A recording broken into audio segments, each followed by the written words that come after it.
Okay, ఇంతమంది Bibles తెచ్చిండ్రండి. హల్లెలూయా. బరువున్నాయా Bibles? హల్లెలూయా, హల్లెలూయా. అయితే కొంతమంది తేయలేదన్నమాట. ఓకే, ఎప్పుడైనా అనుకుర్రా బైబిల్ ఎందుకు ఇంత పెద్దగా ఉంది, ఇంతగానం చదవాలా?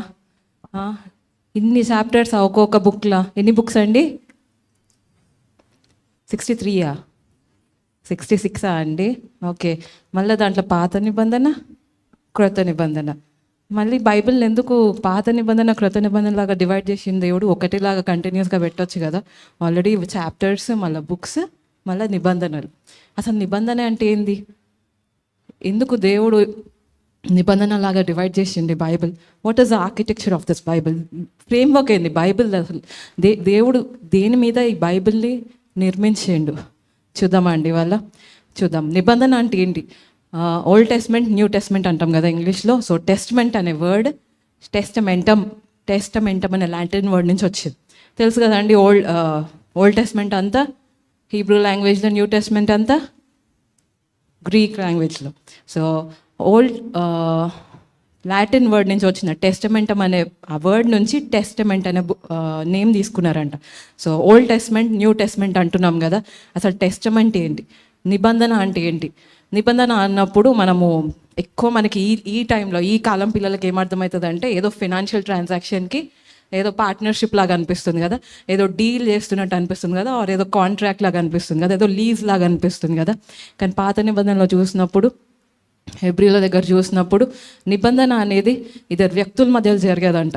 ఇద్దరు వ్యక్తులు ఆ నిబంధనను పెట్టుకున్నప్పుడు అదొక కండిషన్, ఒక ప్రామిస్, ఒక సిగ్నేచర్ ఉంటుందంట. ఏముంటాయండి? Condition, promise, very good, signature. Okay, దేవుడు నిబంధన పెట్టినప్పుడు ఒక సూచన ఇస్తాడంట. ఒక సూచన దేనికి అంటే ఆయన ఆశీర్వాదానికి సూచన అంట. ఆయన ఆశీర్వదిస్తాడంట. ఆశీర్వాదానికి కావాల్సిన నియమాలు ఇస్తాడంట.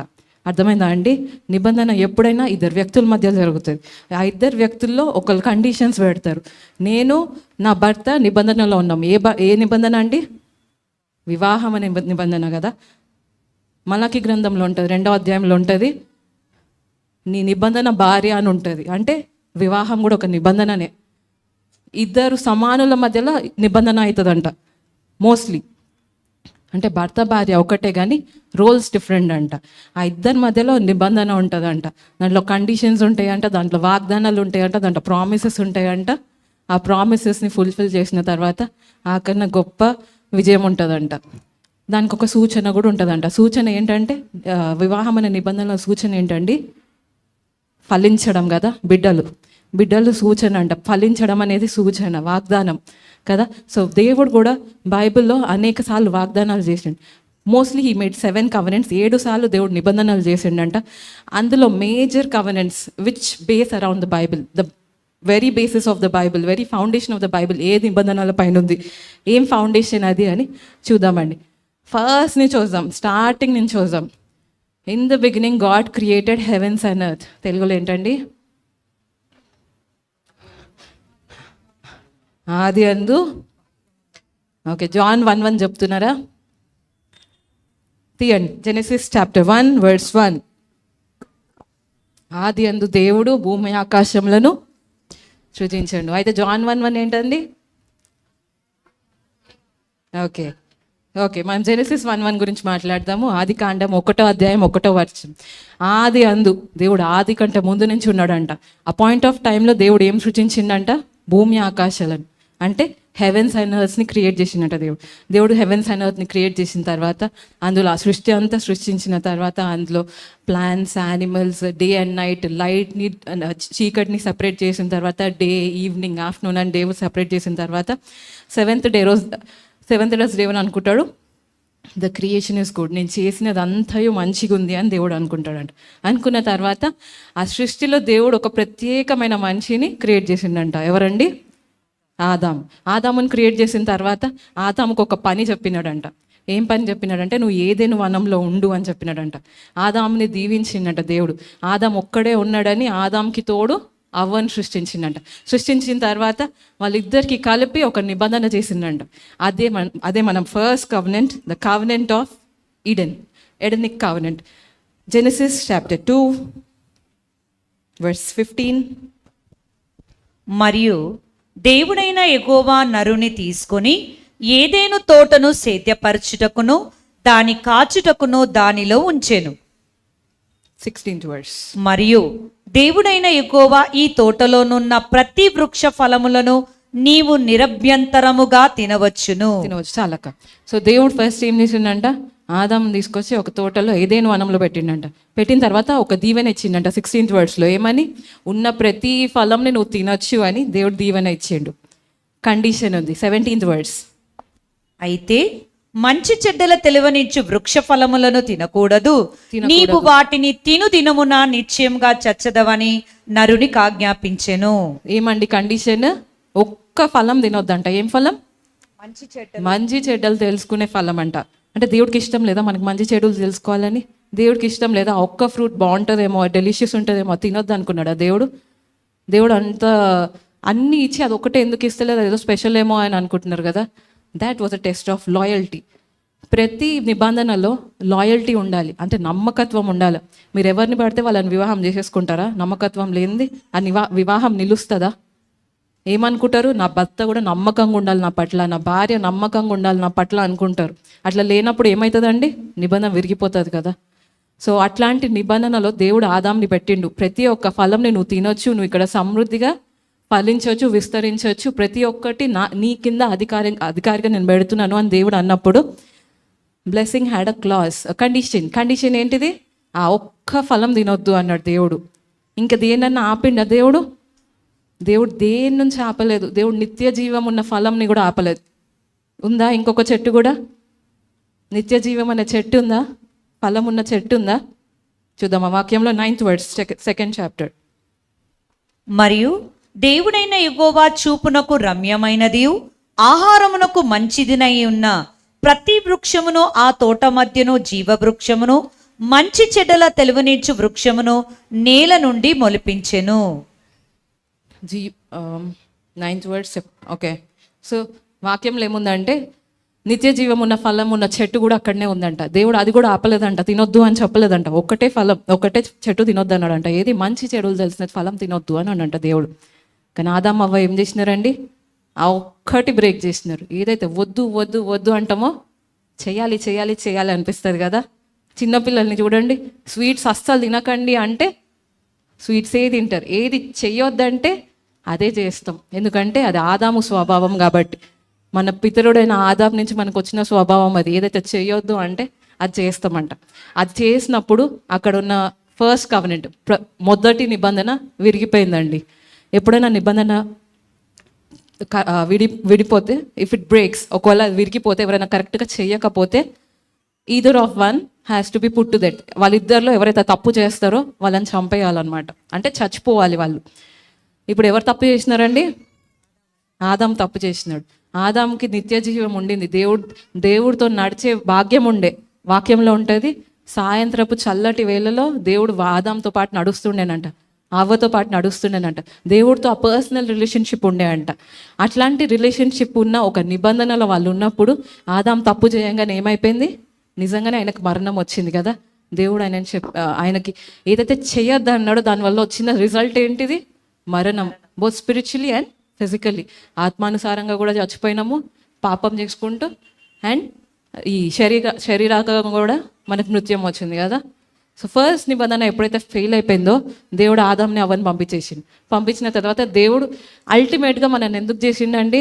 ఆయనతో రిలేషన్లో ఉండాలని కదా. మనం ఆయనకు దూరంగా ఉండాలని కాదు, కానీ ఆయనతో రిలేషన్లో ఉండాలని. సో అట్లాంటి సమయంలో దేవుడు ఏమనుకున్నాడంటే, ఇప్పుడు నేను వీళ్ళని పంపించేస్తున్నా కానీ వీళ్ళ పట్ల నా ప్రేమ ఎప్పుడు విరిగిపోదు. సో బైబిల్లో చూసుకుంటే దేవుడు కొంతమందిని special people, not special because of their own ability, వాళ్ళేదో వాళ్ళ సొంత తెలివి బట్టి, సొంత సామర్థ్యం బట్టి స్పెషల్ కాదు, కానీ అట్లా కొంతమందిని ఎన్నుకున్నాడు దేవుడు వాళ్ళని ఎన్నుకొని వాళ్ళతో నిబంధన చేసుకున్నాడు. వాళ్ళతో నిబంధన చేసుకున్న తర్వాత సమ్హౌ దేవుడు అంటున్నాడు, ఈ లోకంలో ఉన్న ప్రతి ఒక్క మనిషితోని నేను మళ్ళా నిబంధనను స్థిరపరుస్తాను అంటున్నాడు. అదేంటి? అదేదో కొంతమందితో నిబంధన చేసుకుంటే మన అందరితో నిబంధన ఎట్లా స్థిరపరచబడుతుంది? You'll know later. మనం ఇంకా వాక్యంలో వెళ్తూ ఉంటే మనకు అర్థమవుతుంది. ఈ క్వశ్చన్కి లాస్ట్లో ఆన్సర్ తెలుస్తుంది. నా సెకండ్ సెకండ్ నిబంధన దేవుడు ఎప్పుడు చేసిండంటే నోవాకు చేసిండంట. నోవా కాలం ఎట్లా ఉండే అంటే అండి, పాపం ఎంత విస్తరించిందంటే దేవుడు అది చూసి చాలా బాధపడ్డాడంట. Genesis chapter 6 verse 5. నరుల చెడ్డతనము భూమి మీద గొప్పదనియు వారి హృదయం యొక్క తలంపులలోని ఊహ అంతయు ఎల్లప్పుడూ కేవలము చెడ్డదనియు యెహోవా చూచి. ఒకటి కాదు, రెండు కాదు, ఊహ అంతయు వాళ్ళు ఏది తలంచినా అది చెడే అంట, వాళ్ళు ఏది చేసినా అది చెడే అంట. దేవుడు సృష్టించినప్పుడు ప్రతి ఒక్క దాన్ని సృష్టించుకుంటూ వచ్చినప్పుడు దేవుడు ఇది మంచిది, ఇది మంచిది, ఇది మంచిది, it was good, it is good, God saw that it is good అని 7 సార్లు పలికిండంట. కానీ జెనసిస్ 6 చాప్టర్కి వచ్చేటప్పుడు 6వ అధ్యాయంకి వచ్చినప్పుడు దేవుడు అంటున్నాడు సృష్టిలో ఉన్నదంతా చెడ్డగానే ఉంది అని తన మనస్సు నొచ్చుకుందంట, తన మనస్సులో బాధపడ్డాడంట. God was totally grieved because of human. ఎప్పుడన్నా మన బిడ్డలు పాడైపోతుంటే ఏదైనా తప్పు పని చేస్తే ఎంత వేదన అనిపిస్తుంది, మన కళ్ళ ముందే మన బిడ్డలు పాడైపోతున్నారని. అట్లాంటి వేదన అంట దేవుడికి. వాళ్ళంతా తప్పు చేసి వాళ్ళందరూ నశించిపోతున్నారని దేవుడు ఏం చేసిండు, పెద్ద ఫ్లడ్తోని అందరినీ తుడిచిపెట్టేసిండు. కానీ దేవుడు కొంతమందిని కాపాడండి. ఎవరినండి? వాక్యంలో ఉంటుంది నోవాహు దేవుడి కృప పొందుకున్నాడంట. దేవుని ఎందుకంటే because of just and righteous man, he was just, he did what was just. అంతమందిలో కూడా లేక్లో చూడండి మొత్తం బురదలో లోటస్ పెరుగుతుంది కదా, లోటస్ పద్మం ఎక్కడ పెరుగుతుందండి? మొత్తం బురదలో ఉంటుంది కానీ దానికి ఏం టచ్ కాదంట ఆ బురద. అట్లా ఉండే అంట Noah and his family were saved. 8 people save అయినారు కదా. 8 పీపుల్ సేవ్ అయిన తర్వాత దేవుడు బాధపడుతున్నాడంట, అయ్యో నా అందరినీ నాశింపజేసేసిన కదా, ఇప్పుడు నేను ఇంకెప్పుడు అసలు చెయ్యను, ఇంకొకసారి భూమిని నేను తుడిచిపెట్టాను వరదలతోని కానీ వర్షాలతోని కానీ అని అంటాడు. So this was the second covenant. ఇది సెకండ్ నిబంధన అండి. ఎక్కడ చూసుకుందామంటే చాప్టర్ 9 వర్స్ 11. నేను మీతో నా నిబంధనను స్థిరపరచెదను, సమస్త శరీరులు ప్రవాహ జలముల వలన ఇకను లయపరచబడరు, భూమిని నాశనము చేయుటకు ఇకను జల ప్రవాహము కలగదని పలికేను. ఇకను జల ప్రవాహము కలగదు అంట. ఇక్కడ ప్రామిస్ ఏంటండి? ఇకను జల ప్రవాహం కలగదు, ఇకను జనులను నేను నాశనం చేయను, ఇకను ఉన్న యానిమల్స్ని కానీ ట్రీస్ని కానీ నేను వేటిని నాశనం చేయను. ఎందుకంటే నరులకు ఉన్న తలంపంతా చెడ్డదే, అది నాకు తెలుసు. I know that man intense evil, I know he's into that Adamic nature. నాకు తెలుసు వీళ్ళు చేసేదంతా తప్పే అని. కానీ అయినప్పటికీ కూడా నేను ఎప్పుడు మళ్ళీ ఇంత పెద్ద జల ప్రవాహంతో నేను ఎప్పుడు మళ్ళీ తుడిచిపెట్టను అని వాగ్దానం చేస్తున్నాడు. This was the promise. And what was the condition? There was no condition. ఏం కండిషన్ లేదంట అండి, ఏం కండిషన్ చెప్పట్లేదంట దేవుడు. So this was a unique covenant. ఇది ఒక మంచి నిబంధన అంట. అంటే మనం చేయాల్సింది ఏం లేదు, ఎందుకంటే దేవుడికి తెలుసు మనం ఎట్లన్నా పడిపోతామని. So what was the sign? దీనికి సూచన ఏంటి? Words number 15. అప్పుడు నాకును మీకును సమస్త జీవరాశులకును మధ్యనున్న నా నిబంధనను జ్ఞాపకము చేసుకొందును గనక సమస్త శరీరులను నాశనము చేయుటకు అలాగు ప్రవాహము నీళ్లు రావు. ఓకే, సో పైన వర్స్లో ఉంటుంది, నేను ఒక ఇంద్రధనుస్సుని పెడతాను, that will be a sign for me. ఒక ఇంద్రధనస్సు మీకు గుర్తుగా ఉంటుంది అని పెడుతున్నాను అని చెప్తున్నాడు దేవుడు. ఆ గుర్తు ఎవరికండి? దేవుడికా? దేవుడు మర్చిపోతాడా? దేవుడు ఎప్పుడైనా మర్చిపోతాడా? ఆయన మెమరీ 1 TBయా 2 TBయా జెడా బయట మనకు తెలియదు కదా, ఇన్ఫినిటీ కదా. God is always infinity. We cannot, he's very incredible కదా, మనం ఎట్లా డిఫైన్ కూడా చేయాలో కూడా తెలియదు. ఆ నిబంధన, ఆ సూచన మనకి, మనం మర్చిపోవద్దని. సో ఇంద్రధనుస్సుని చూసినప్పుడల్లా మీరు గుర్తుపెట్టుకోవాలి, దేవుడు ఎప్పుడు మళ్ళీ ఈ లోకంని అట్లా తుడిచిపెట్టాడు అంట. Now this was the second covenant that God made with Noah తర్వాత చాలా ఇయర్స్ తర్వాత దేవుడు ఎవరిని ఎన్నుకున్నాడంట అండి? ఒక అన్యుడిని ఎన్నుకున్నాడంట. అన్యుడు. సో అన్యుడు అన్నప్పుడు ఎవరు అంటే, యెహోవా దేవుడు ఎవరైతే తెలీదో వాళ్ళని అన్యులు అంటాం. సో అట్లాంటి ఒక అన్యుడిని దేవుడు ఎన్నుకున్నాడంట. సో ఆయన ఎక్కడ ఉండే అంటే ఊర్ అనే పట్టణంలో ఉండే అంట. ఆ ఊరు ఇప్పుడు ఎక్కడుంది అంటే ప్రజెంట్ ఇరాక్లో ఉంది. సో అక్కడ ఎవరు ఉన్నారంటే అబ్రహాం ఉన్నాడంట. ఎవరున్నారండి? అబ్రహాం ఎవరండి? దేవుడి స్నేహితుడు అంట. అట్లాంటి అబ్రహాంతోని దేవుడు నిబంధన చేసుకున్నాడు. ఎందుకు? దేవుడికి ఎవరు దొరకలేదా నోవా సంతతిలో? అబ్రహాంని చేసుకున్నాడు. అబ్రహాం అన్యుడు అయినప్పటికీ దేవుడు ఆయనను ఎన్నుకున్నాడంట. అబ్రహాంతో దేవుడు అంటున్నాడు, నీ ఉన్న స్థలంని, నీ ల్యాండ్ని నీ కంట్రీని, నీ జనాలని, నీ తల్లిదండ్రులని, నీ చుట్టాలని అందరిని వదిలేసి నేను నీకు చూపించే దేశంనకు నువ్వు నడిచి రా, నువ్వు వచ్చి అని దేవుడు చెప్తున్నాడు. ఉన్న పలంగా దేవుడు రమ్మంటున్నాడు. No other, no this way or that way, no two ways about it, వచ్చేసేయాలి నాకు. బట్ ఇఫ్ అని ఏం చెప్పొద్దు అని చెప్తున్నాడు దేవుడు. అప్పుడు అబ్రహాం ఏం చేసిండండి, ఆయనకున్న సమస్త సంపదని అంతా తీసుకొని ఆయన జనులని, ఆయన తల్లిదండ్రులని, ఆయన అక్క చెల్లెలను అందరిని వదిలేసి కనాన్ దేశంకి వచ్చిండంట. దేవుడు అప్పుడు వాగ్దానం చేస్తున్నాడు, నీకు ఈ భూమిని ఇస్తా, నీకు ఈ భూమితో పాటు నీకు సంతతిని ఇస్తా. నీ పేరు అబ్రామే, అబ్రామ్ కదండి ఫస్ట్ పేరు అబ్రామ్. అబ్రామ్ అంటే ఫాదర్, కానీ నీ పేరు అబ్రహాం అని నేను మారుస్తా. అబ్రహాం అంటే father of many nations. Many nations అంటే అనేక దేశములకు నేను తండ్రిగా చేస్తా అంటున్నాడు. అప్పుడు అబ్రహాం అనుకుంటాడు, నాకు కొడుకే లేడు, నాకు ఇంత మంచి దేవుడు నా మంచి నేమ్ ఇచ్చిండు అని అబ్రహాం అనుకుంటున్నాడు. దేవుడు అంటాడు, నీకు నిబంధన పుత్రుడిని ఇస్తా, నీకు వాగ్దాన పుత్రుడిని ఇస్తా, వాగ్దాన పుత్రుడితో పాటు నీకు అనేక జనములని నీకు స్వాస్థ్యంగా చేస్తా అని చెప్తున్నాడు. నిబంధన నెరవేరిందా లేదా అండి? నెరవేరింది కదా. సో ఈ నిబంధన ఎక్కడుందంటే జెనసిస్ చాప్టర్ 17 verse 6. నీకు అత్యధికముగా సంతానాభివృద్ధి కలగజేసి నీలో నుండి జనములు వచ్చినట్లు నియమించుదును, రాజులలో నీలుండి వచ్చెదరు. 7th వసుకున్నామా? చాలక. సో రాజులు కూడా నేను నుంచి వస్తారు, నీ పట్ల సమస్త జనములందరూ ఆశీర్వదింపబడతారు అని అంటాడు దేవుడు. So this was the promise. ఇది వాగ్దానం దేవుడు ఇచ్చింది. He gave lands, he gave people, he gave wealth. ఆయన దగ్గర ఎంత వెల్త్ ఉందంటే, ఎంతగానం క్యాటిల్ అండ్ షీప్ ఉన్నాయంటే ఆ ప్రదేశం సరిపోలేదంట వాళ్ళందరినీ పెట్టడానికి, ఆ ప్రదేశం సరిపోలేదంట వాళ్ళందరినీ మేనేజ్ చేయడానికి, అంత వెల్తీ ఉండే అంట అబ్రహాం. సో దేవుడు అప్పుడు ఒక కండిషన్ ఇచ్చిండు, కండిషనల్ బ్లెస్సింగ్స్ కదా. సో దేవుడు అబ్రహాంకి ఒక కండిషన్ ఇచ్చిండు. ఏంటంటే, నువ్వు నీ కుమారులకి, నీ కుమార్తెలకి, అందరికి, నీ సంతానమ్మకి నా నా వా నా నా వాక్యం నేర్పించు అని చెప్పినాడు దేవుడు. నన్ను అనుసరించు అని చెప్పినాడు దేవుడు. నువ్వు నన్ను అనుసరించి నా పట్ల విశ్వాసం పెట్టి ముందుకు నడువు అని చెప్తున్నాడు దేవుడు. ఎక్కడ చూద్దామంటే చాప్టర్ 17 verse 9. మరియు దేవుడు, నీవు మాత్రమే కాక నీ తర్వాత వారి తరములలో నీ సంతతియు నా నిబంధనను గైకొనవలెను. సో దేవుడు అంటున్నాడు, నువ్వే కాదు, నీ తర్వాత ఎంతమంది తరాలు వస్తారో, ఒక 2 generations 3 generations అంటలేదు కానీ చాలామంది వస్తున్నారు నీ తరంలో నుంచి, వాళ్ళందరికీ నువ్వు నా వాక్యం నేర్పించు, నన్ను అనుసరించమని నేర్పించమని దేవుడు చెప్తున్నాడు. So this was a condition. ఇది నిబంధనలో కండిషన్ అండి. నా వాట్ వాజ్ ద సైన్? సూచన ఏంటి దీనికి? సర్కంసిషన్, సున్నతి, చాప్టర్ 17 verse 10. నాకును నీకును నీ తర్వాత నీ సంతతికిని మధ్య మీరు గైకొనవలసిన నా నిబంధన ఏదనగా, మీలో ప్రతి మగవాడు సున్నతి పొందవలెను. సో ఇది జనరల్గా చదివినప్పుడు కొంచెం డిఫరెంట్గా అనిపించింది. బట్ దెన్ దేవుడు ఏది చేసినా దెర్ హ్యాస్ అ మీనింగ్, ఏదో ఒక మీనింగ్ ఉంది కదా. సో దేవుడు ఈ రిమైండర్ ఎందుకు ఈ సూచన ఎందుకు పెట్టిండంటే, so that they could be reminded every day. సున్నతి పొందిన తర్వాత it is a permanent thing కదా. సో ఫిజికల్గా they should be reminded every day. ఎందుకంటే వాళ్ళు అప్పుడు అన్యులు కాబట్టి వాళ్ళు మర్చిపోకుండా దేవుడు ఆ నిబంధనను పెట్టిండు, ఆ సూచనను పెట్టిండు. So circumcision was a sign for this Abrahamic covenant. అబ్రహాంకి దేవుడు చేసిన నిబంధనకి సున్నతి అనేది సూచన, గుర్తు. నా తర్వాత స్టోరీ అంతా మీకు తెలుసు కదా. ఐజక్ పుడతాడు. ఐజక్ పుట్టిన తర్వాత దేవుడు నిబంధనలో లాయల్టీ టెస్ట్ చేశాడని చెప్పినా కదా. ఫస్ట్ టైం దేవుడు లాయల్టీ ఎప్పుడు టెస్ట్ చేసిండు? ఆదాముతో టెస్ట్ చేసిండు కదా.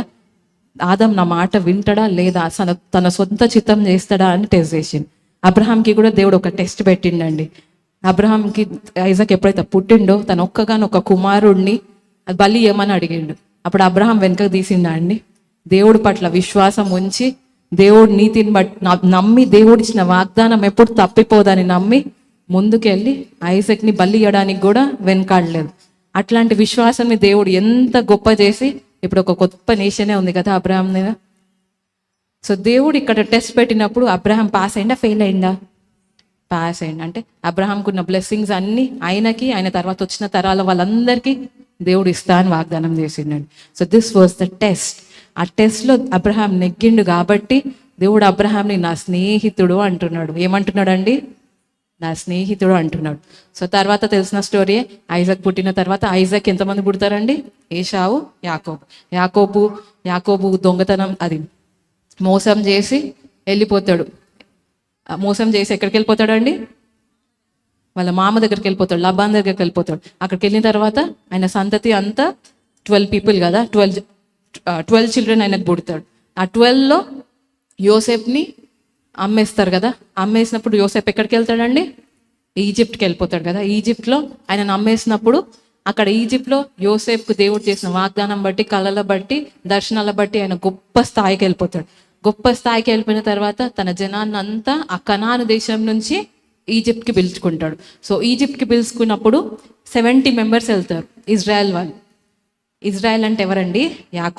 యాకోబ్కి ఇంకొక పేరు ఇజ్రాయెల్. సో ఇజ్రాయెల్కి ఉన్న సంతతి అంతా 70 పీపుల్ గోస్ టు ఈజిప్ట్కి వెళ్ళిపోతారు, అందరు ఐగుప్తుకి వెళ్ళిపోతారు. ఆ 70 పీపుల్ని దేవుడు వర్ధిల్లింపజేస్తాడు, ఆశీర్వదిస్తాడు. ఆ ఐగుప్తియాల మధ్యలో వాళ్ళని గొప్ప చేస్తాడు, గొప్ప సంతతిగా చేస్తాడు. కానీ అయినప్పటికీ అక్కడ ఉన్న ఫరోలకి వాళ్ళ మీద జెలసీ వచ్చి, ద్వేషం వచ్చి వాళ్ళని కఠినమైన పనులు చేపిస్తారంట, బానిసత్వంగా ఉంచుతారంట, బానిసలుగా వాళ్ళని ట్రీట్ చేస్తూ ఉంటారంట. వాళ్ళకి ఎంత బాధ అవుతుందంటే ఆల్మోస్ట్ కొన్ని ఇయర్స్ వరకు, 400 ఇయర్స్ వరకు వాళ్ళు దేవుడికి మొరపెడతా ఉంటారంట. అయితే దేవుడికి మొరపెట్టినప్పుడు దేవుడు వినకుండా ఉండే దేవుడా? సో 400 ఇయర్స్ తర్వాత దేవుడు ఒక వ్యక్తిని ఎన్నుకుంటాడండి, నాట్ సో పర్ఫెక్ట్. దేవుడు ఏ వ్యక్తిని ఎన్నుకున్నా వాళ్ళు ఏదో చాలా గొప్ప వాళ్ళు కాదు, కానీ మన లోపాలను బట్టి దేవుడు దాన్ని సరి చేస్తూ వస్తాడు. దేవుడు మోసెస్ని ఎన్నుకుంటాడు. దేవుడు మోసెస్ని ఎన్నుకొని ఒక నిబంధన చేస్తాడు. ఎవరితో నిబంధన చేస్తాడంటే ఇశ్రాయేలు వంశస్థులతోని, ఇశ్రాయేల్ గోత్రీలతోని ఆయన నిబంధన చేస్తాడు. Let's look in to Exodus chapter 19 verse 5 and 6.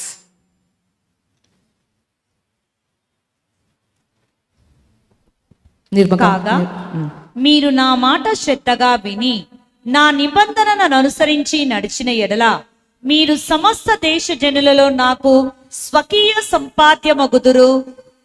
దేవుడు అంటున్నాడు, సమస్త దేశంలో మీరు నాకు స్వకీయ సంపాద జనముగులగుదురు. verse 6. నెక్స్ట్ వర్స్ అక్క. సమస్త భూమియు నాదే కదా, మీరు నాకు యాజక రూపమైన రాజ్యముగాను పరిశుద్ధమైన జనముగాను ఉందురని చెప్పుము. నీవు ఇజ్రాయేలుతో పలకవలసిన మాటలు ఇవే అని చెప్పగా. సో ఇప్పుడు ఇస్రాయల్ సంతానం ఎంత ఉందంటే ఆల్మోస్ట్ లైక్ 6 lakhs, 6+ lakhs ఉందండి. అప్పుడు కౌంటింగ్ అంటే సెన్సస్ ఎట్లా చేసేవాళ్ళు అంటే ఎంతమంది ఆర్మీలు ఉన్నారు, ఎంతమంది యుద్ధానికి రెడీగా ఉన్నారు అని అట్లా సెన్సస్ చేసినప్పుడు ఆల్మోస్ట్ 6 lakh పీపుల్ వచ్చినారంట. సో వాళ్ళందరికీ దేవుడు ఒక నిబంధన చేస్తున్నాడు. వీళ్ళందరూ ఇజ్రాయెల్ గోత్రకు చెందిన వాళ్ళు అనమాట. Israel tribe, the tribe of Israel. So వీళ్ళందరూ, ఈ ట్రైబ్స్ అందరికీ దేవుడు ఒక నిబంధన చేస్తున్నాడు. You will be the mediator, you will be the representative of my glory. మీరు నాకు వారసులుగా ఉంటారు అని దేవుడు నిబంధన చేస్తున్నాడు అండి. కానీ దేవుడు ఒక కండిషన్ పెట్టిండు. Chapter 19 verse 25. మోషే ప్రజల యొద్దకు వెళ్ళి ఆ మాట వారితో చెప్పాను. 19 verse 25. అదే ఉందమ్మా. 25, yeah.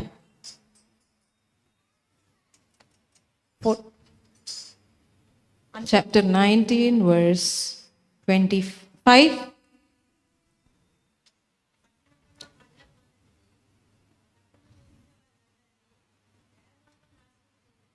సో ఇక్కడ దేవుడు ఏమంటున్నాడంటే ఒకటే కండిషన్, ఒబే మీ, నన్ను అనుసరించండి, నా మాట వినండి, నన్ను వెంబడించండి.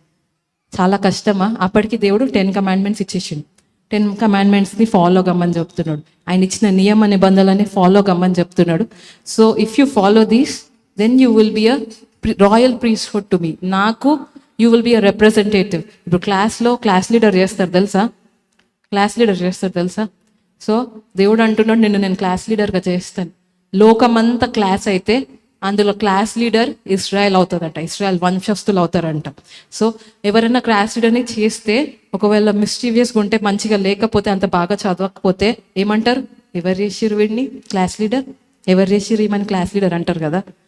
సో ఆయనకి క్లాస్ లీడర్గా చేయాలంటే ఒక అర్హత ఉండాలి కదా, కొన్ని నియమాలు పాటించాలి కదా. సో ఆ నియమాలే 10 commandments అండ్ అదర్ లాస్.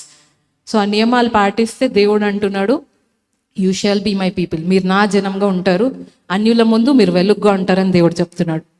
కానీ ఇశ్రాయేలీలు ఏం చేసినారండి? మోషే కొండపైకి ఎక్కంగానే అన్య దేవతలను పూజించడం స్టార్ట్ చేసేసారు. మోషే ఇంకా దిగి కూడా రాలేదు, అప్పుడే వాళ్ళు అక్కడ సాంగ్స్, ఫీస్ట్ అన్ని చేస్తూ ఉన్నారంట వేరే దేవతకి. ఎవరండి? బయలు దేవతకు కదా. సో అక్కడ కూడా ఇశ్రాయేలీల నిబంధనని విరగొట్టేసినారు. మళ్ళీ విరగొట్టినప్పుడు దేవుడు ఏమనుకున్నాడు అండి? ఇశ్రాయేలీలు ఎప్పటికీ ఇట్లనే ఉంటారు. తర్వాత మీరు చూడండి, జడ్జెస్ వస్తారు. జడ్జెస్లో ఎంతమంది జడ్జెస్ అండి? ఎంతమంది జడ్జెస్ అండి? 17 జడ్జెసా? ఓకే, చూసుకొని రండి తర్వాత. 17 జడ్జెస్. సో ప్రతిసారి ఒక్కొక్క న్యాయాధిపతిని పెట్టినప్పుడు ఇశ్రాయేలీలో కొంత సమయం వరకు మంచిగా ఉన్నారు, మళ్ళీ తర్వాత దేవునికి వెన్నుతట్టు చూపించినారంట. ప్రతిసారి దేవుణ్ణి పక్కన పెట్టేస్తా వచ్చినారంట. ప్రతిసారి దేవుణ్ణి సెకండరీ ఆప్షన్ లాగా పెడతా వచ్చినారంట. వాళ్ళకున్న నిబంధనను మర్చిపోయి దేవుణ్ణి వదిలేసి అన్య దేవతల చుట్టూ తిరుగుతూ వచ్చినారంట. సో దేవుడు అనుకున్నాడంట, వీళ్ళని నేను ఇట్లా వదిలేయలేను, వీళ్ళని నేను ఇట్లా వదిలేస్తే నిత్య నరకంలోకి వెళ్ళిపోతారని దేవుడు అనుకున్నాడంట. దేవుడు ఎప్పుడు మన మీద హోప్స్ వదిలేయలేదండి. సో కొన్ని ఇయర్స్ తర్వాత, జడ్జెస్ అయిపోయిన తర్వాత, దేవుడు ఒక యంగ్ మ్యాన్ని చూసిండంట, ఒక యవనస్తుని చూసిండంట. ఆయన కీర్తనకారుడంట. ఆయనకి ఎంత బలం ఉందంటే 6 అడుగులున్న గొల్యాత్ని కూడా పడగొట్టేసిండంట. ఎవరండి? దావీదుతో దేవుడు కవనెంట్ చేస్తున్నాడు. దావీదుతోని దేవుడు నిబంధన చేస్తున్నాడు. ఈసారి దేవుడు ఏమని నిబంధన చేస్తున్నాడు అంటే, నీ తర్వాత నీ తరములో వచ్చిన ప్రతి ఒక్కరిని నేను రాజుగా చేస్తాను, నీ తరముల నుంచి ఒక రాజు, గొప్ప రాజు వస్తాడు, ఆ రాజు he will establish the kingdom of peace, ఆయన నిత్య రాజ్యం ఆయన స్థాపిస్తాడు అని ఒక వాగ్దానం చేసినాడంట. ఎక్కడండి? 2 Samuel chapter 7 verse 12 verse 16, sorry. 2 Samuel chapter 7 verse 16. నీ మటుకు నీ సంతానమును నీ రాజ్యమును నిత్యము స్థిరమగును, నీ సింహాసనము నిత్యము స్థిరపరచబడును అనేను. సో వాగ్దానం ఏంటంటే, ఆయన సింహాసనము, ఆయన రాజ్యం నిత్యం స్థిరపరుస్తాడని దేవుడు వాగ్దానం చేస్తున్నాడు. దీనికి సూచన ఏంటంటే, ఆ రాజ్యము, ఆ సింహాసనం సూచన అనేది అది. దేవుడు ఆయన ఆశీర్వదిస్తడానికి సూచన ఏంటండి? సింహాసనము, రాజ్యం. నా what was the condition? The condition for David was verse 12.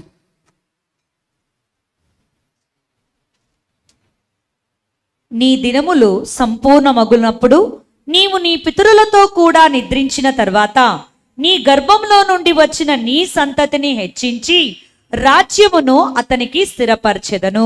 So రాజ్యం ఎవరికి స్థిరపరుస్తాను అంటున్నాడు దేవుడు? ఆయన సంతానం, ఆయన గర్భం నుంచి వచ్చిన వాళ్ళకి స్థిరపరుస్తున్నాడు అంటున్నాడు. సో దేవుడు స్థిరపరిచే రాజ్యంకి కొన్ని కండిషన్స్ పెట్టిండు. అవి ఎక్కడున్నాయంటే, 1 Kings, మొదటి రాజుల గ్రంథం 2వ అధ్యాయం 3వ వచనం. 1 Kings chapter 2 verse 3. నీ దేవుడైన యెహోవా అప్పగించిన దానిని కాపాడి ఆయన మార్గమును అనుసరించిన ఎడల నీవు ఏ పని పూనికొనునను ఎక్కడ తిరిగినను అన్నిటిలో వివేకముగా నడుచుకొందువు. మోషే ధర్మశాస్త్రంలో వ్రాయబడి ఉన్న దేవుని కట్టడలను, ఆయన నియమించిన ధర్మమంతటిని, ఆయన న్యాయ విధులను, శాసనములను గైకొనుము. దేవుడు అంటున్నాడు, నా నియమాలని, నా న్యాయములను అన్నిటిని అనుసరించాలి, ధర్మశాస్త్రమును అనుసరించాలి. In short, follow the Torah, the first 5 books. నా న్యాయములను, నా కట్టడలను మీరు అనుసరించి నడుస్తే మీలో మీ తర్వాత వచ్చే తరములో ప్రతి ఒక్కరిని నేను రాజుగా చేస్తాను, ప్రతి ఒక్కళ్ళ రాజ్యంను నేను స్థాపిస్తాను, స్థిరపరుస్తానని దేవుడు చెప్తున్నాడు. సోలమన్ తర్వాత కింగ్ అవుతాడు కదా. సోలమన్ కింగ్ అయిన తర్వాత ఆయనకు ఎంత జ్ఞానం అంట, భూమి మీద ఆయన అంత జ్ఞానవంతుడే లేడంట మనుషులలో. దేవుడు ఏసయ్య తర్వాత ఆయన అంత జ్ఞానవంతుడు ఎవరు లేరు. ఆయన రాజ్యం చేసినప్పుడు ఆయన మీదికి యుద్ధం చేయడానికి ఎవ్వరు రాలేదంట. ఆయన దగ్గర ఉన్న ధనంకి ఒక లెక్క లేదంట. ఒకవేళ ITR రైట్ చేస్తే ఎంతనో ధనం వెళ్తుందంట, ఒక కంట్రీని పోషించవచ్చు అంట కొన్ని ఇయర్స్ వరకు. అంత ధనం ఉందంట ఆయన దగ్గర. సో దేవుడు అట్లాంటి రాజ్యాన్ని ఆయన స్థాపించిండు, పీస్ఫుల్గా ఆయనని పెట్టిండు. కానీ సొలొమోన్ తర్వాత వెళ్ళి అన్యదేవతలను పూజించి పడిపోయినాడు కదా. సో సొలొమోన్ ఈ నిబంధనను నిలబెట్టి తర్వాత పడేసిండు, విరగొట్టేసి. వీరు సొలొమోన్ తర్వాత రెహోబోము, జెరోబోము తర్వాత ఎవరెవరో ఎందరెందరో వచ్చినారు. ఇస్రాయల్ రాజ్యంని రెండుగా విడదీస్తున్నారు కదా. ఏమైనానండి, యూదా ఒకటి అయిపోయింది, ఇస్రాయల్ ఒకటి అయిపోయింది కదా. 10 రాజ్యములు ఒక దగ్గర అవుతాయి, 2 రాజ్యములు యూదా దగ్గర ఒక అయిపోయినాయి కదా. తర్వాత ఇస్రాయల్ని అసీరియా ప్రజలు దోచుకుంటారు, వాళ్ళ కిందికి వెళ్ళిపోతారు బానిసల్లాగా. యూదా బబిలోన్ కింద బానిసల్లాగా వెళ్ళిపోతారు. ఆల్మోస్ట్ 600 years వరకు వీళ్ళకి రాజు ఎవ్వరు ఉండరండి. ఆల్మోస్ట్ 600 years వరకు వీళ్ళు బానిసత్వంలోనే ఉంటారు. ఏ రాజు ఉండడు, ఏ నియమం ఉండదు, ఎవరు వీళ్ళకి సరి అని చెప్పే వాళ్ళు ఎవ్వరు ఉండరండి. సో 600 years వరకు దేవుడు ఏం చేస్తాడంటే, ఆ టైంలో దేవుడు తన ప్రవక్తలను పంపిస్తాడు. ఐజియా, జెర్మయా, హోషియా, వీళ్ళందరినీ దేవుడు పంపిస్తూ ఉంటాడు. పంపించిన ప్రతి ఒక్క ప్రవక్తగా ఒక నిబంధన గురించి తను ఇంటర్నల్గా ఒక మెసేజ్ హిడెన్ ఉంటుంది అనమాట. ప్రతి ఒక్కసారి దేవుని రాజ్యం గురించి, దేవుని నిబంధనల గురించి మాట్లాడుతూ వస్తారనమాట. ఐజయా ఏమంటున్నాడు చూద్దాము. Isaiah chapter 9 verse 6.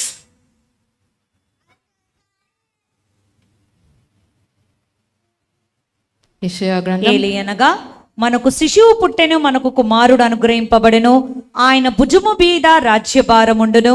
ఆశ్చర్యకరుడు, ఆలోచనకర్త, బలవంతుడైన దేవుడు, నిత్యుడగు తండ్రి, సమాధానకర్తయగు అధిపతి అని అతనికి పేరు పెట్టబడును. ఒక వ్యక్తి గురించి మాట్లాడుతున్నారంట. ఆయన ఆశ్చర్యకరుడు, ఆలోచనకర్త, బలవంతుడైన నిత్యుడు దేవుడు అంట. సో ఇట్లాంటి వ్యక్తి గురించి ఆయన నిత్య రాజ్యాన్ని స్థాపిస్తాడని యెషయా భక్తుడు అంటున్నాడు. యెషయా భక్తుడు తర్వాత ఇర్మియా భక్తుడు కూడా వచ్చినాడు. So జెర్మయా chapter 33 verse 14.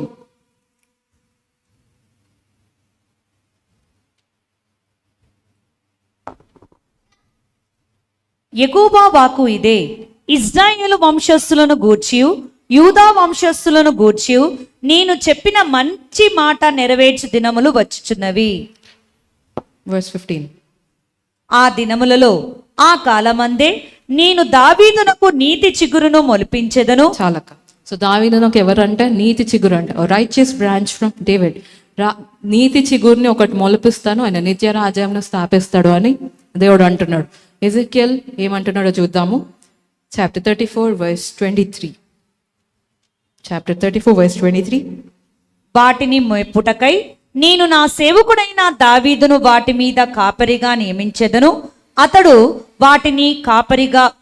వాటికి కాపరిగా ఉండి వాటిని మేపును. సో ఇక్కడ ఒక కాపరి గురించి ఎజెకియల్ భక్తుడు అంటున్నాడు. నీతి చిగురు ఇక్కడి నుంచి, దావీదు వంశం నుంచి కాపరి అంట. అండ్ ఒక శిశువు పుడతాడంట, ఆయన మీద రాజ్యభారం ఉంటుందంట. సో ఈ ప్రవక్తలు అందరూ ఎవరి గురించి మాట్లాడుతున్నారు అని మనకు అర్థమవుతుందా? ఎవరి గురించి అండి? యేసయ్య గురించి కదా. Now let's go to the new covenant. Luke chapter 22 verse 20.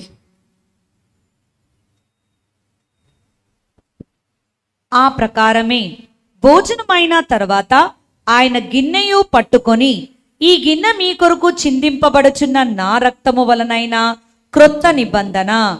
దేవుడు అంటున్నాడు, నా రక్తం వల్ల చిందింపబడిన క్రొత్త నిబంధన అంటున్నాడు ఇక్కడ. ఇప్పుడు అర్థమైందా అండి? Old testament and new testament. So new టెస్ట్మెంట్కి వచ్చేసరికి యేసయ్య అంటున్నాడు, ఇది క్రొత్త నిబంధన, నా రక్తంతోని మిమ్మల్ని రక్షిస్తాను, నీతి రాజ్యాన్ని స్థాపిస్తాను, ఇది క్రొత్త నిబంధన. And if you see the lineage of Jesus, యేసయ్యది లీనియేజ్ జనరేషన్స్ చూసుకుంటే ఎక్కడి నుంచి వస్తాడండి యేసయ్య?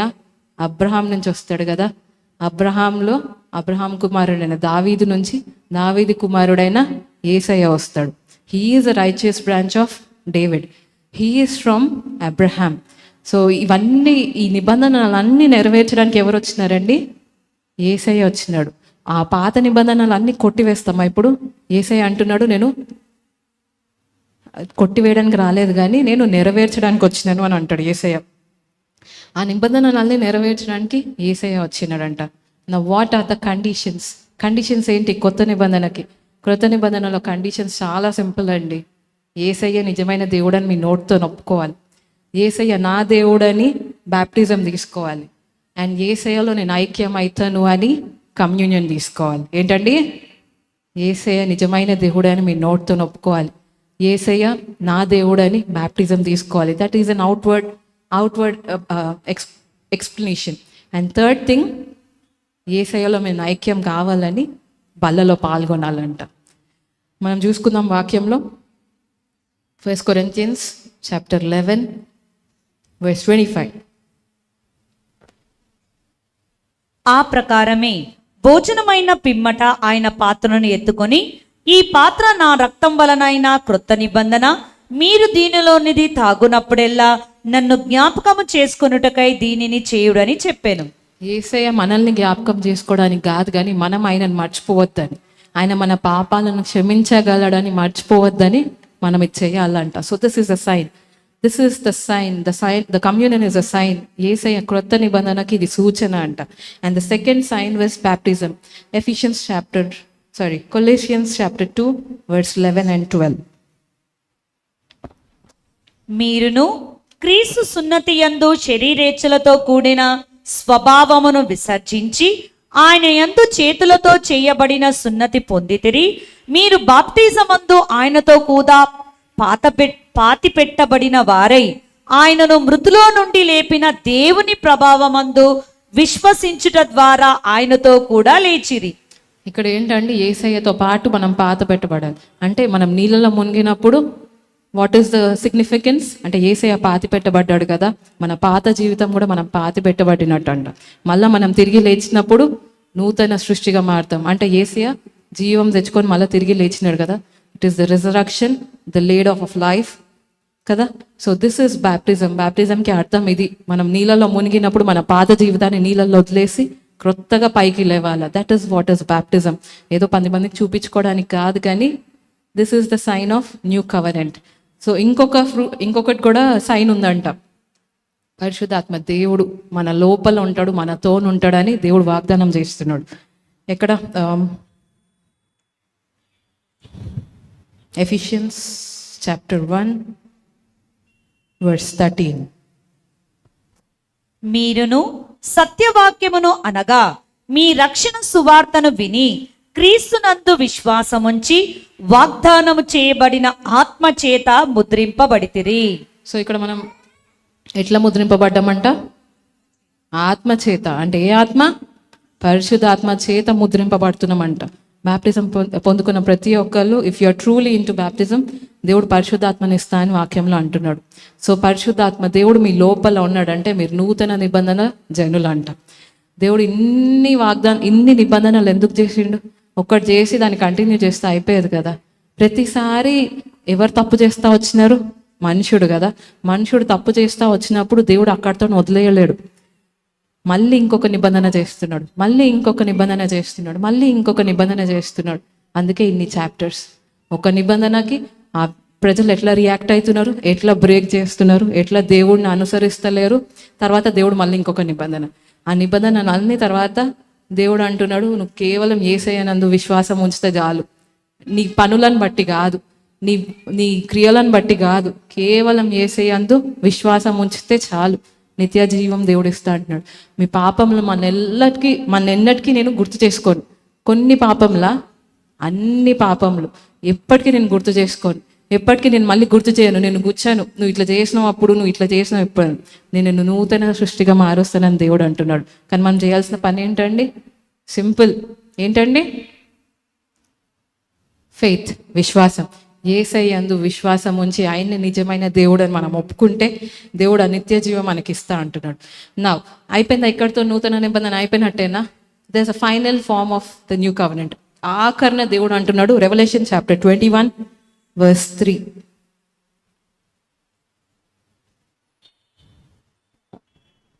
అప్పుడు ఇదిగో దేవుని నివాసము మనుషులతో కూడా ఉన్నది, ఆయన వారితో కాపురముండును, ఆయన వారితో కాపురముండును, వారాయన ప్రజలయుందురు.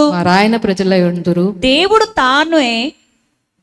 తానే వారి దేవుడై ఉండి వారికి తోడై ఉండును. He himself will be a God to them. ఆయన వాళ్ళ మధ్యలో ఉంటాడంట, ఆయన వాళ్ళతో నివసిస్తాడంట, ఆయన వాళ్ళతో నడుస్తాడంట. ఎట్లా అండి? ఏదైనా వనంలో దేవుడు ఆదాంతో ఎట్లా నడిచిండు? చల్లటి వేళలో దేవుడు ఆదాంతో కలిసి ముచ్చట్లు ఆడుకుంటే నడిచిండట. ఇక్కడ కూడా దేవుడు అదే వాగ్దానం మళ్ళా తిరిగి చెప్తున్నాడు, నువ్వు నాతో ఉంటావు, నా పక్కన ఉంటావు, నా తోడు ఉంటావు. ఎప్పుడు, ఎక్కడ, ఎట్లాంటి ప్రదేశం అది? నిత్య జీవంలో అంట. దేవుడు మన కోసం ఆశించేది ఆయన తోడు ఉండాలని. మనం ఆయనతో సావాసం కలిగి ఉండాలని. ది అల్టిమేట్ గోల్ ఏంటండి? మనం దేవుడితో ఉండాలని దేవుడు ఆశిస్తూ ఉన్నాడు. ప్రతి ఒక్క నిబంధన బ్రేక్ అయినప్పుడు ఆయన హృదయం కూడా బ్రేక్ అయిపోయింది. ప్రతి ఒక్కసారి ఆయన బాధపడతా వచ్చిండు, కానీ ఎక్కడ హోప్ గివప్ చేయలేదు. God never gave up on the covenants that he built up. God never gave up on the purpose that he created us. మనల్ని దేనికోసం సృజించిండో దేవుడు ఆ పర్పస్ని మధ్యలో వదిలేలేడు. వీళ్ళు నా మాట వినరు, వీళ్ళతో నేను విసిగిపోయినా అని దేవుడు ఎప్పుడు అనుకోలేదంట అండి. దేవుడు మనకి దూరంగా ఉండలేడు కాబట్టి ఆఖరి వరకు ఆయన మనతో ఉంటాడని మనకు వాగ్దానం చేస్తుండు. ఆయన అంటున్నాడు, ప్రతి ఒక్క కన్నీరుని నేను దుడుస్తాను, ఎందుకంటే నేను పక్కన నేను ఉంటాను కదా. ప్రతి ఒక్క బాధన వేదలో ఉండవంట. అక్కడ ఆనందం, సంతోషం, హల్లెలూయా, స్తోత్రం. ఇవన్నిటి మధ్యలో మీరు నాతో ఉంటారు, నేను నీతో ఉంటానని దేవుడు వాగ్దానం చేస్తున్నాడు. ఈ వాగ్దానం, ఈ నిబంధనలో ప్రతి ఒక్కరు దేవుడు యందు విశ్వాసం పెట్టి దేవుడే యేసయ్య నిజమైన దేవుడు అని ఒప్పుకున్న ప్రతి ఒక్కరికి నూతన నిబంధన వచ్చింది. నూతన నిబంధనలో మనం ఉన్నాం. ఈరోజు బలను సమీపించినప్పుడు ఏదో క్యాజువల్గా, ఏదో అలవాటుగా కాకుండా, కానీ మీ పాపంలని నిజమైన హృదయంతో ఒప్పుకోండి. మీ పాపం దాచిపెట్టుకొని నేను దేవుడితో ఉంటానని అనుకోకండి. మీ పాపంలో ఏమైనా ఉంటే నిజంగా ఒప్పుకోండి, ఆ వెనుకలు వదిలేసేయండి. దేవుడు మీతో ఉంటాడు, మీ తోడై ఉంటాడని దేవుడు వాగ్దానం చేస్తున్నాడు. దేవుడి వాక్యం దీవించి ఆశీర్వదించును గాక.